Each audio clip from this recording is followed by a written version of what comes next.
Buenas, ¿cómo andan? Este programa se llama Otro Grupo de WhatsApp y es un experimento que estamos haciendo que tiene dos objetivos. Por un lado, sacarme las ganas de estar frente a un micrófono, de conversar, de mostrar mi punto de vista sobre los temas que considero más relevantes, más importantes. Y por otro lado, tener también la oportunidad de estar en contacto con ustedes, con la ciudadanía en general, y contarles cuál es mi actividad como diputado nacional, en el ámbito del Congreso de la Nación, por supuesto, pero también la actividad política que pueda ser relevante.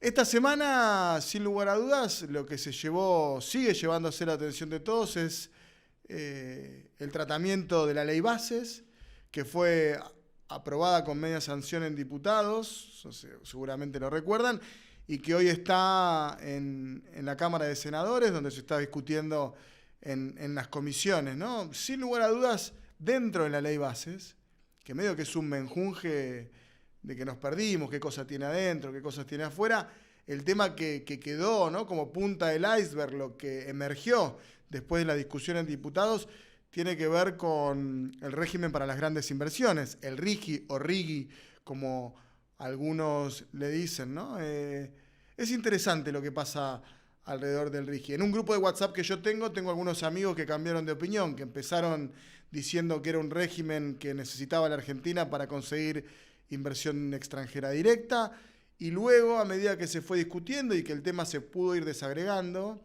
cuando cobró especificidad, empezó a empantanarse de alguna manera y empezaron a escucharse voces contrarias. ¿Por qué aparecen voces contrarias a un régimen de inversión de estas características? Bueno, lo dijo Massot, creo que esta semana en Radio Con Voz, hablando con Ernesto Tenenbaum y Reinaldo Siete Case.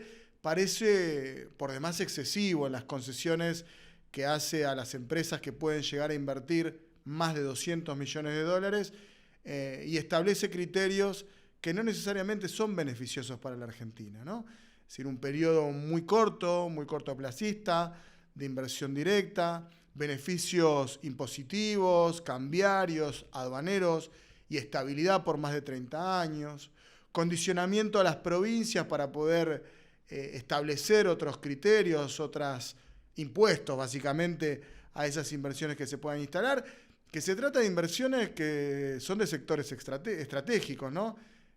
Minería, se habla mucho del tema del cobre, el litio, inversiones también en oil and gas, en petróleo y gas, quizás en lo que tenga que ver con hidrógeno también para adelante. La realidad es que aquello que trajo alguna polémica en diputados, porque algunos diputados de Unión por la Patria votaron a favor del RIGI, hoy forma parte de la discusión central de la ley Bases, aunque algunos la quieran disfrazar, ¿no? También lo escuchaba el otro día a Nacho Torres hablando del tema de impuesto a las ganancias, ¿no?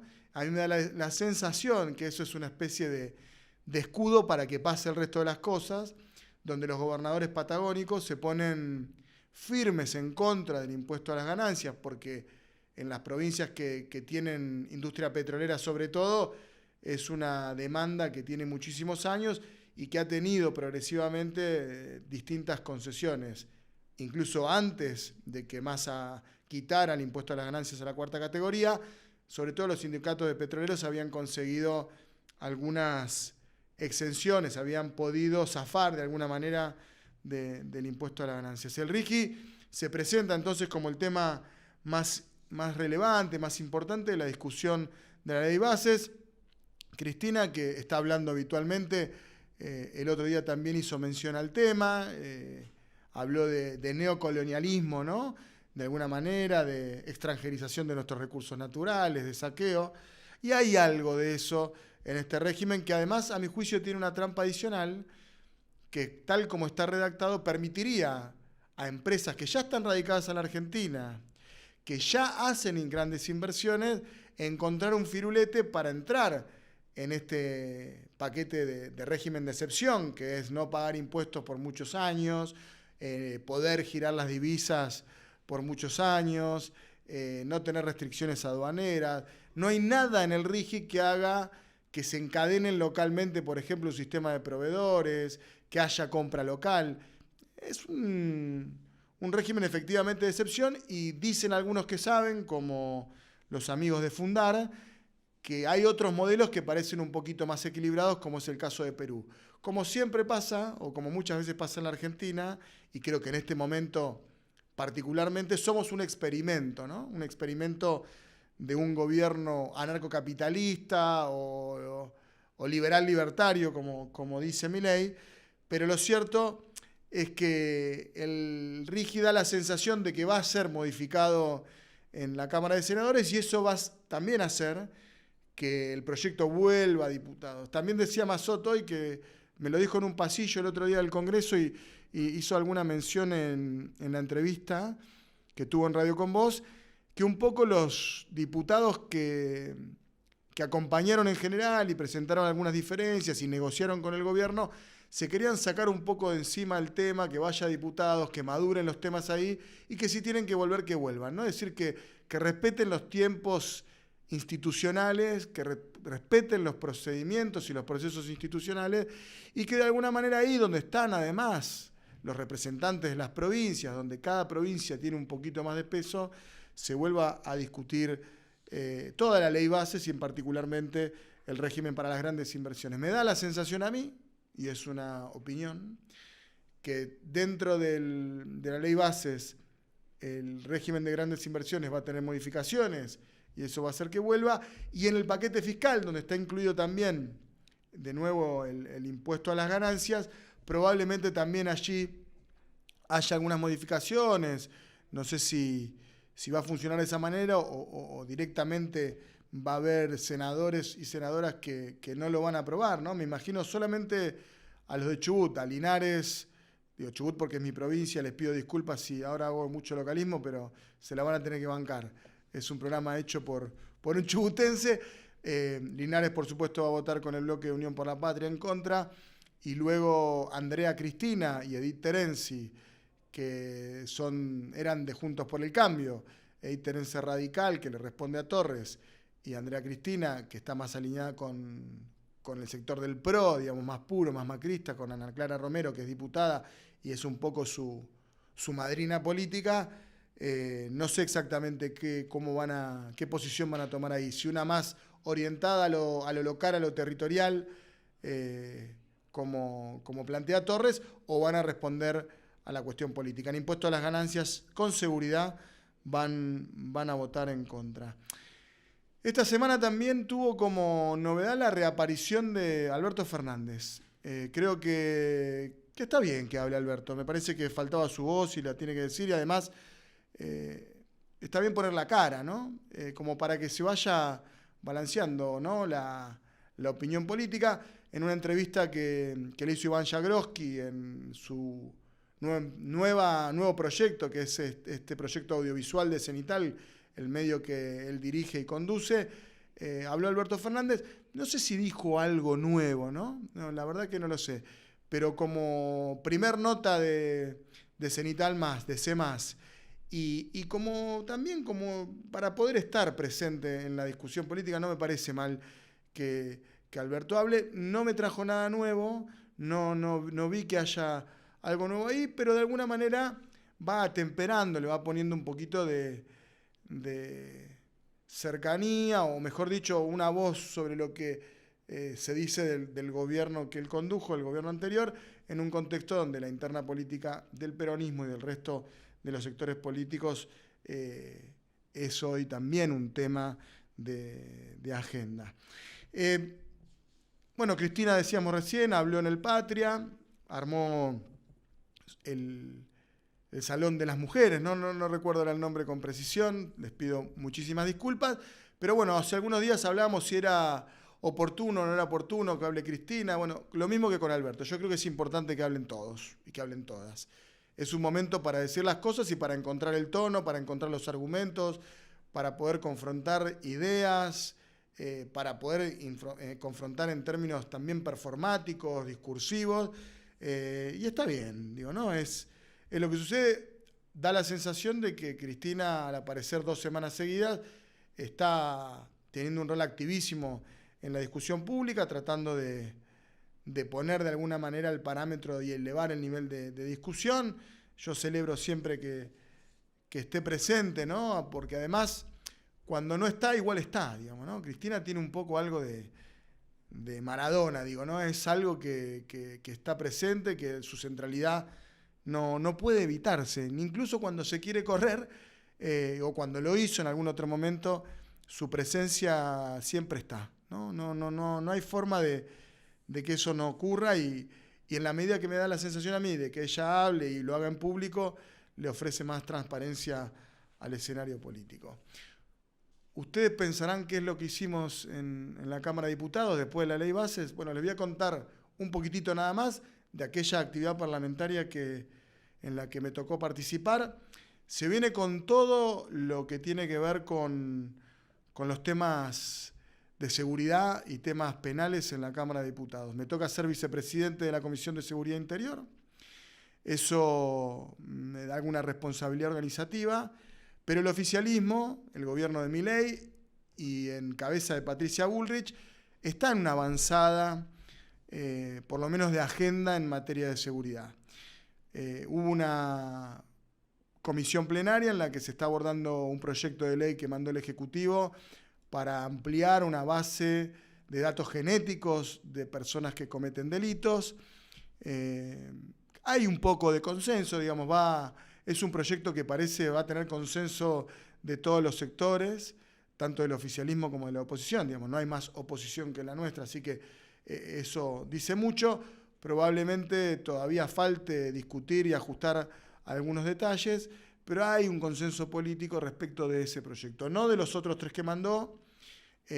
Hay uno en particular que el oficialismo tiene mucho apuro por sacarlo, que es un proyecto que denominan antimafias, que desde nuestro sector no vemos que haya ahí ninguna política criminal real contra las empresas y organizaciones criminales, sino más bien una respuesta para que el Ministerio de Seguridad y las fuerzas de seguridad federales puedan tener algunas atribuciones excepcionales en un área geográfica determinada. Ese área geográfica determinada, lo que tiene en la cabeza Patricia Bullrich, es Rosario, y a nuestro juicio no es un proyecto que intente entender la dinámica de los mercados ilegales, de las empresas criminales, sino que va a intentar llevar adelante esto que les decía, mayor despliegue de las fuerzas de seguridad en áreas concretas, en Rosario, menos intervención de la justicia para algunas de las medidas, como detenciones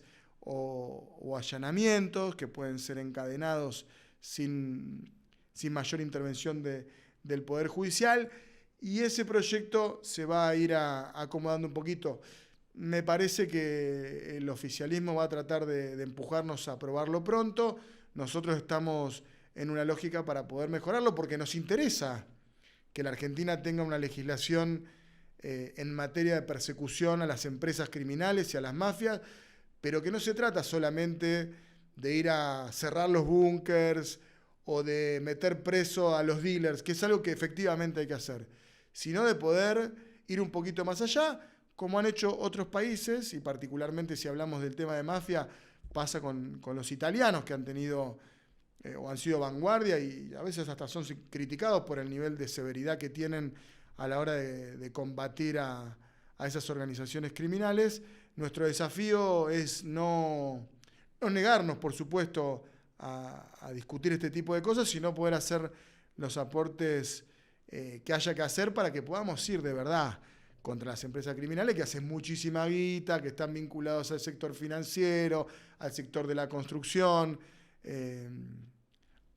al comercio internacional. Digo, hay cosas importantes para discutir y debatir ahí, pero el desafío de nuestro espacio político, de la oposición, es poder llevar un proyecto superador, y en las próximas semanas seguramente vamos a hablar del tema. En simultáneo ya instaló el gobierno que va a presentar un proyecto para bajar la edad de imputabilidad, otro de los temas taquilleros que está buscando Bullrich y que evidentemente tiene ella como prioridad, ¿no? Milei confía mucho en la capacidad que tiene Bullrich de poner los temas en agenda y de defenderlos públicamente. En el ámbito legislativo, donde la agenda parece ser muy amplia, ya van 4 proyectos, se sumaría 1 o 2 más, y también en los medios de comunicación, ¿no? Bullrich te ayuda con el rating y te instala muy bien los temas. Pero además de eso, ocurrió algo que a mi juicio es interesante, ¿no? Hace algunas semanas atrás, tuvimos una reunión plenaria de la Comisión de Relaciones Exteriores y Culto y la de Derechos Humanos. En esa sesión plenaria vinieron familiares de secuestrados desaparecidos argentinos el día 7 de octubre, llevados por la organización terrorista Hamás a la Franja de Gaza. Digo que ocurrió algo bueno porque en principio pudimos encontrar puntos de acuerdo con todos los sectores políticos en un tema que es polémico, ¿no? Y es raro que sea polémico, porque en vez de discutir lo que tenemos que discutir, que es que hay ciudadanos argentinos que están desaparecidos, que fueron secuestrados y que fueron asesinados en el marco de un conflicto que no tiene que ver estrictamente con nuestro país, sino que sucede a muchísimos kilómetros de aquí, donde una organización los secuestró y los mantiene desaparecidos en la Franja de Gaza. Atrás de esto siempre hay como una agenda, hay como una idea de que hay que una agenda compensatoria, hablar de conflicto árabe-israelí, de lo que pasa entre Israel y el pueblo palestino, lo que pasa entre Israel y Hamás, la intervención de Irán, el antisemitismo. Y la verdad que no. La verdad que no.